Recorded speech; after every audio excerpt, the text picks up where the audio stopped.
Jeshi la Israel limefanya mfululizo wa mashambulizi ya angani kusini mwa Lebanon hapo jana.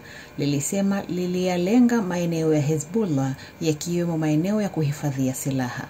Hii ni baada ya shambulizi la drone mapema kumuua mtu mmoja na kuwajeruhi wengine kadhaa, wakiwemo wanafunzi waliokuwa ndani ya basi. Wimbi hilo jipya la mashambulizi lilijiri siku moja baada ya shambulizi la angani kuwaua watu 13 katika kambi ya wakimbizi ya Kipalestina ya Ain el-Hilwa. Lilikuwa shambulizi kali zaidi la Israel nchini Lebanon tangu makubaliano kusitisha mapigano kati ya Israel na Hezbollah mwaka mmoja uliopita. Israel inadai kuwa Hezbollah wanajipanga upya. Wakati huo, Israel imeripoti kuwa askari wake walifyatua makombora kusini mwa Gaza.